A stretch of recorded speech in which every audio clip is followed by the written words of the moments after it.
Lisa Marie thought her father only carried stage schedules and hotel keys, but tucked behind a worn photo was a crumpled crayon drawing signed Umpy, age 5. It had lived in Elvis's wallet for years. The moment she found it, in a locked drawer at Graceland, she broke. What had he kept hidden and why? Stay with this one, because the secret in that wallet doesn't just reveal a father. It redeems a daughter. January 8, 1993. The air inside Graceland's archive room was still and cold, touched with the faint scent of cedar and thyme. Machines hummed softly, keeping old things alive. Lisa Marie Presley stood in the doorway, her hands tucked into her sleeves. It was her father's birthday, and she had promised herself she wouldn't cry. Across the room, archivist Miriam Cole arranged labeled boxes on a long oak table. Beside her, the family's quiet protector, Ray Blue Dalton, checked a clipboard and clicked his pen. On the glass-top table sat a small pile of items pulled from storage: stage passes, a gold lighter, a folded set list scrawled in blue marker, and one scuffed black wallet. The leather was cracked, worn thin at the corners. A faint groove curved where someone's thumb had rested over and over again. Lisa's eyes lingered on it longer than she meant to. Miriam spoke softly. From his Hilton Run, 1976. We can display it in the private wing if you'd like. Lisa nodded, though her heart tightened. She reached out, fingers brushing the stitching. For a moment she thought she felt warmth. Inside, she found old bills, a casino token, and a folded hotel key tag stamped Room 430. And then, something wedged behind a photograph of a beaming crowd at the Las Vegas Hilton, November 14, 1976. The corner of a colored paper. She hesitated. The room suddenly felt smaller, filled with the weight of unspoken years. Her father had been everywhere for everyone. But in this quiet drawer, she might finally meet the man he was when the music stopped. Her fingers trembled as she eased the wallet open wider. The paper was soft, fragile, edges rounded from time. Miriam leaned closer, silent now. Even Ray set his clipboard down. Lisa froze. For all the stages he stood on, Elvis had never shown her this. She pulled the paper free, but something in her chest locked. A feeling older than grief rose in her throat. Half wonder, half fear. The air conditioner clicked on. A faint rustle of the curtains whispered through the room. What memory is about to breathe? She whispered to no one. Did she come here today to honor him? Or to forgive him? Her hand shook. The paper was still folded tight, edges creased like secrets waiting to speak. She held it over the table's light, colors bleeding faintly through the paper. But she couldn't open it. Not yet. Not until she was ready to see what he'd kept next to his heart. The paper crackled like an old song finding its way back through static. Lisa unfolded it slowly, afraid it might crumble. Wax crayon lines bloomed beneath the light, simple, uneven, heartbreakingly bright. A stick-figure man in a white suit, a tiny girl with a red bow, a blue guitar slung across the man's shoulder, and floating between them, a red heart drawn too large for the page. In the bottom corner, the letters wobbled like they were learning to walk. To Daddy, LMP, age 5. Lisa blinked hard. The colors blurred. Her breath came quick, shallow. She remembered that kitchen table, the smell of cornbread, the sound of his laughter echoing down the hallway of Graceland when she'd run to show him her masterpiece. She remembered him smiling, but not what he said. Now, years later, the proof was right here, pressed flat against time. Miriam took a step back, giving her space. It's beautiful, she whispered. Did you draw that for him? Lisa didn't answer. She turned the paper over. There, faded but still legible, was her father's handwriting. Ink smudged, sweat-worn, alive. Goes in the wallet. Always on me. Her throat closed. Those 5 words were simple, but they hit like thunder. He had carried it. Through flights, late-night shows, pills, exhaustion, applause. Through every city, every hotel, every lonely morning after. It lived in his wallet longer than some people lived in his life. Lisa pressed the page against her chest, the crayon edges biting lightly into her palm. For years she'd wondered if he'd thought of her when the lights dimmed, when the curtain fell. Now she knew. He had. Quietly. Constantly. The room fell silent except for the hum of the machines. Even Ray, the stoic guard who'd seen it all, looked away. "Why didn't he ever tell me?" she whispered. The words cracked, too soft to echo. She traced his handwriting with her thumb and froze. A faint dark ring stained the paper's edge. A greasy print left by time and touch. A thumb mark. Her father's fingerprint. The kind you don't need a microscope to recognize. Just a heart that remembers what it felt like to hold his hand. She smiled through tears, half in pain, half in awe. He touched this every day. Miriam nodded. Maybe it reminded him who he was before the world took him. The drawing shook in Lisa's trembling hands. In that instant, the myth of Elvis Presley, the king, the icon, the headline, collapsed. What remained was a tired man who kept a child's crayon drawing next to his heart as armor against the world. Lisa exhaled, her voice barely more than a breath. He kept me safe in his pocket. The machines hummed louder. The walls seemed to lean in. And as she lifted the paper toward the light, something else flickered behind her. An old cassette deck waiting on the shelf, its label marked, Mid-South Coliseum, September 15th, 1975, crowd 18,000. Miriam glanced toward it, then back at Lisa. "There's something on that tape you should hear." Miriam crossed the room and pulled a small box from a drawer. Inside sat an old bootleg cassette, its label peeling, edges chewed by time. Faded ink read, Mid-South Coliseum, September 15th, 1975. Lisa frowned. "That's one of his hometown shows." Miriam nodded. It was tucked in the same envelope as the wallet. She slid the cassette into a player. A soft tape hiss filled the air, followed by the restless hum of a massive crowd. Then a single guitar chord sliced through the static. The sound of an era. "Ladies and gentlemen, Elvis Presley." The arena erupted. You could almost feel the seats tremble. Nearly 18,000 voices merged into one roar. Lisa closed her eyes. She could see it. The lights, the sweat, the white jumpsuit sparkling under stage fire. And beneath it all, that heartbeat rhythm, steady but lonely. He laughed between songs, teasing the band, charming the crowd. But halfway through the set, his tone shifted. The laughter faded. Silence hovered on the tape like fog. Lisa leaned closer, fingers gripping the table edge. "Something's wrong," she whispered. Then his voice returned, lower now, almost cracked. "You know, sometimes it gets quiet up here, even with all y'all around." The crowd chuckled uneasily. He paused again. Lisa felt her pulse sync with his breathing. He continued softly, "I got a little drawing my little girl made for me. Keep it right here in my pocket." Her hand went to her chest instinctively. On the tape, he chuckled again, almost shy. "She don't know it, but it travels with me everywhere I go." Miriam's eyes widened. "He said it. On stage." Lisa whispered, "Nobody ever heard that. Not on any release." The tape crackled as he took a breath. A low strum followed. "This one's for my little girl." It was there, the spoken dedication she'd never known existed. A moment the world forgot, but he never did. Her body went still. She had spent her life trying to share him with millions. But here was proof he'd saved a small corner of himself just for her. Tears slid down her cheeks, quiet and hot. "He said that to me," she whispered. "He really said it." The crowd roared again as the song began, their cheers washing over the speakers like waves. But Lisa only heard his voice, that cracked whisper buried between notes. It wasn't the voice of a king. It was the voice of a father trying to reach his daughter through noise and time. The song ended. The crowd cheered louder. The tape hissed again. Then nothing. Silence. Miriam leaned forward, rewinding slightly. "There's more." A soft rustle. A breath. Then Elvis's voice again, faint but certain.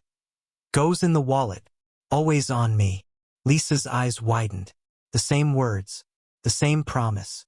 Her hands shook as the reel spun to a stop. What else did he leave behind? she whispered. The tape clicked softly as it reached the dedication again. Lisa replayed it, almost in disbelief. Elvis's voice filled the room. Steady, low, worn from the road but tender in a way few ever heard. "For my baby," he murmured. "Keep your drawing safe, Daddy will." Then came silence. A long breath. The band behind him waited, unsure. A single guitar strum echoed through the Mid-South Coliseum. Lisa pressed her palm to her mouth. The man the world saw as unstoppable had whispered a secret lullaby to a 5-year-old through a crowd of thousands. He began to sing. "Love me tender," but not like the record. This one felt smaller, half prayer, half apology. His voice cracked midway, softening until each word felt carried on a heartbeat. Lisa could hear him swallow between lines. He was fighting tears. She imagined him under those blinding lights, staring into a sea of flashbulbs, holding the same drawing in his pocket, the same folded paper that now trembled in her hands. He'd sung to millions, yet he'd meant it for one. The crowd was silent. Even through the cassette's hiss, you could hear the stillness, the weight of something unspoken filling the air. Lisa whispered, "He sang it for me." Miriam nodded slowly, wiping at her glasses. Nobody ever caught that. They thought he was tired that night. Tired. The newspapers had called him exhausted, distant, distracted. But maybe he wasn't slipping away. Maybe he was holding on to her. The chorus came, hushed and trembling. "Love me tender, love me true." Lisa's eyes blurred as if the decades had melted. For the first time, the lyrics felt alive again. Each word was a bridge across time, each breath a plea. Then, at the final line, he didn't finish the song. He stopped. The mic caught only a faint whisper. "Always on me." Her body trembled. Those were the same 4 words written on the back of the drawing. He'd sung them on stage before he ever wrote them down. Or maybe he'd written them first and carried the line until it became part of his soul. Either way, it was his promise, sealed in ink and melody. Lisa set the drawing down gently, afraid to break the moment. The air felt sacred now. Miriam reached for something else, a small blue envelope brittle with age. The handwriting matched. On its front, "Wallet, replace after cleaning." Lisa opened it. Inside, a folded slip of tracing paper marked with the same creases, the same faint heart shape bleeding through. Her voice cracked. He kept a copy. The room went still. The machines hummed softly, like distant applause. She looked up at Miriam, her face pale but glowing. He didn't lose it. He protected it. For years, she'd blamed him for leaving. Now she saw it, he'd never really left at all. Lisa clutched the paper again, whispering to herself, "He carried me further than I ever knew." The next morning, Graceland stirred early. A pale light leaked through the blinds of the archive room, turning dust into floating stars. The drawing rested under a clear sleeve now, beside the tape and the envelope. Lisa hadn't slept. The song still played in her head, looping like a heartbeat she couldn't quiet. Ray Blue Dalton stood by the window, arms crossed. "You sure about showing this to the public? Once it's out there, it's gone. Every tabloid in the country will twist it." His voice carried the weight of years spent guarding secrets that could never be untold. Miriam disagreed softly. Or it could remind people he was human. That's the part they forget. Lisa stared at the table, at the wallet closed neatly beside the drawing. It looked ordinary now, but she knew better. It was a confession made of leather and paper. Her father had hidden tenderness in plain sight. Maybe she could finally do the same, but not without risk. Ray pressed again. "They'll take photos, Lisa. Sell replicas. You'll lose control of it." She looked up, her eyes steady. Maybe control isn't what this needs. The air shifted. Even the hum of the dehumidifier seemed to pause. Miriam took a slow step forward. "If you tell this story right, you could change how the world remembers him. Not the legend, the man." Lisa ran her fingers along the glass surface. The drawing's edges looked softer now, the heart still bright beneath years of wear. "What if people just see it as a prop?" she asked. "Another souvenir?" Miriam smiled faintly. "Then the ones who understand will make up for those who don't." Lisa's breath shook. 4 years. She'd guarded her father's memory like a locked door. But maybe this wasn't about protecting what he'd done. Maybe it was about protecting what he'd meant. She imagined fans walking past the case, parents holding children's hands, whispering about their own memories. Maybe that was the point, to let love out instead of keeping it sealed. Ray sighed, defeated but still loyal. If you're gonna show it, do it your way. But make sure it's safe. He'd want that. Lisa turned toward the light breaking over the garden. He'd want people to know he carried something real. The moment lingered, part grief, part resolve. Then, quietly, she said, "If we show it with rules he would have respected." And for the first time, Ray didn't argue. He simply nodded. Decision landed like a snare hit. Sharp. Final. Lisa straightened her shoulders. "We show it," she said. "But on my terms." Ray looked up from his clipboard. Miriam froze mid-step. Lisa walked to the center table where the wallet and drawing lay under the morning light. Her tone softened. He spent his life on stage for everyone else. This was his quiet truth. It deserves silence, not spectacle. She pulled a notepad closer, scribbling instructions. No photography. Low light. A velvet stanchion to slow the crowd. Each word clipped and precise like drumbeats. Ray nodded slowly. And the plaque. Lisa thought for a moment, then spoke. Carried in Elvis's wallet, 1973 to 1977. Artist, LMP, age 5. Simple. Pure. No commentary. The drawing would speak for itself. Miriam smiled. Perfect. It tells everything without saying too much. Lisa exhaled. The tension she'd carried since yesterday began to shift. Less like a wound, more like a weight finally setting down. She turned toward the display case waiting against the wall. The glass gleamed, empty and expectant. Let's build it. The next few hours unfolded quietly. Gloves slipped over hands. Lights dimmed to amber. The set list slid behind the drawing, the hotel key tag to its right, the wallet beneath closed, never pried. Every placement felt sacred, deliberate. Lisa stood before it, arms crossed, chin trembling just slightly. This is how he'd want it. Private, but shared. Miriam nodded. The kind of love you can feel even when you can't touch. Lisa smiled faintly. Exactly.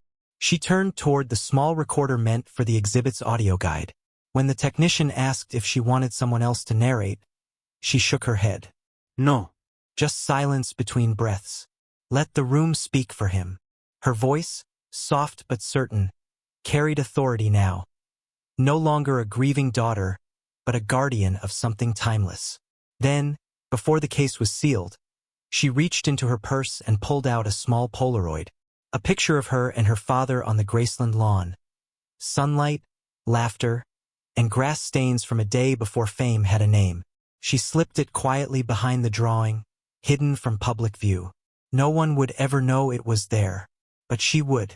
It was her secret echo to his promise. The lid closed, the latch clicked. For a moment, she rested her hand on the glass. Seal it, she whispered. Dim it. Let it speak. And in the hush that followed, even the hum of the machines seemed to fade. Opening day arrived with a gray Memphis sky. A cold drizzle swept across the Graceland gates as visitors filed through, umbrellas tapping like distant applause. Inside, the new gallery glowed in soft gold light. Lisa stood behind the rope line, unseen, watching the first guests enter. The case stood at the center, quiet, dignified. Inside it, the folded drawing rested like a heartbeat caught in time. A faint instrumental of "Love Me Tender" drifted through hidden speakers, low enough to feel rather than hear. The air itself seemed to listen. A young father lifted his daughter so she could see better. The child tilted her head, her small fingers reaching toward the glass. Did he draw that? She whispered. Her father smiled. No, honey. His little girl did. Something softened in Lisa's chest. The story was already alive again, passed gently between strangers. Moments later, an older woman approached, holding a small bouquet of white roses. She placed them beneath the display and whispered, "He kept it all along." Nearby, a factory worker from Tupelo wiped his eyes with his sleeve. "He never forgot her," he murmured. A grandmother nodded beside him, whispering, "He kept it next to his heart." Crowd energy shifted. The exhibit didn't feel like a museum, it felt like a chapel. Each visitor lingered longer than the last, silence becoming the loudest form of applause. Miriam stood at the edge, eyes glistening. "They're seeing the man, not the myth," she said softly. Lisa nodded, voice trembling. "That's all I ever wanted." And then, something unexpected happened. A teenager, maybe 16, sat on the floor near the exit, sketchbook open, drawing her own father's hands. When Lisa walked past, the girl looked up. "I didn't know he was like that," she said. "I thought he was just the singer my grandma talks about." Lisa smiled gently. He was, and more. Outside the glass, donations began to pile beside the roses. Ticket stubs, handwritten notes, small drawings from children. A guard placed a clear box to hold them, but it overflowed within hours. By afternoon, Lisa made a decision. She picked up the microphone meant for tour guides and announced softly, "From today on, every child who leaves a drawing here will be part of something new, the Wallet Project." Murmurs rippled through the crowd. She continued, steady but emotional. "It's a small fund to help kids who use art to hold their world together. Like I once did." Applause swelled. Not loud, but deep, rolling like a prayer. Lisa stepped back, her eyes fixed on the drawing. It wasn't just paper anymore. It was proof that love can survive silence, distance, even death. The lights dimmed as closing hour neared. Visitors trickled out one by one, whispering goodbyes to the glass. Just before the doors shut, a man in a faded denim jacket stepped forward. He removed his baseball cap, set it gently beneath the display, and walked away without a word. Lisa watched him disappear into the rain. The crowd had gone, but somehow the room still felt full. Weeks passed. The exhibit no longer needed press releases or headlines. The story had taken on a life of its own. Letters began arriving at Graceland by the hundreds, then thousands. Some came on notebook paper, others on napkins. Most began the same way. "Dear Lisa, I showed my dad your story." Inside were crayon hearts, shaky handwriting, stick figures holding guitars. Fathers who'd never drawn a thing in their lives sent sketches of their children. Mothers enclosed Polaroids. One letter carried a folded concert ticket from Mid-South Coliseum, 1975, the same night as the bootleg tape. On its back was a single line.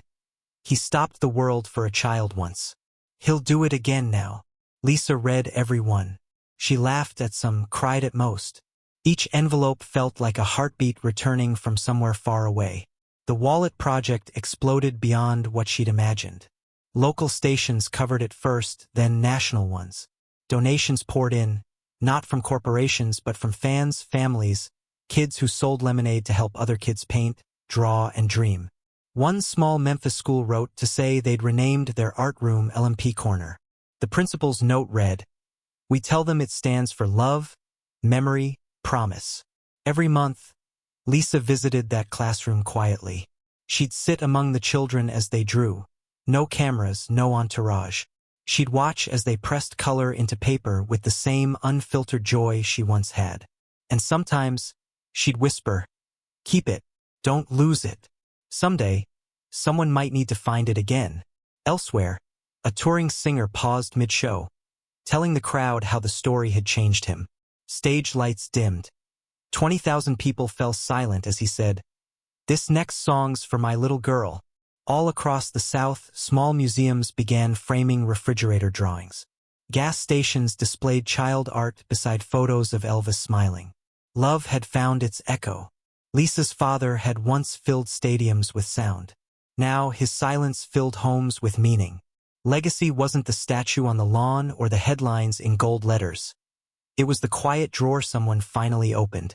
And inside that drawer, the smallest piece of paper kept rewriting what love could be. Night settled over Graceland again. The gallery lights dimmed, leaving only the soft glow from the display case. The drawing rested there, silent, safe, eternal. Lisa stood alone in the archive room. The machines hummed just as they had the day she found the wallet. But the air felt lighter now, almost forgiving. She reached down, brushing her fingertips along the wallet's spine one last time. The leather was cool, smooth from years of his touch. For a long moment she didn't speak. Then, quietly, "You kept me close. Now it's my turn." It wasn't about fame anymore, or grief, or unfinished songs. It was about a daughter realizing that love doesn't need to be loud to last. On the wall behind her, a faint reflection shimmered, the drawing's heart glowing red under the glass. It looked almost alive. She smiled through tears. Some loves never fade.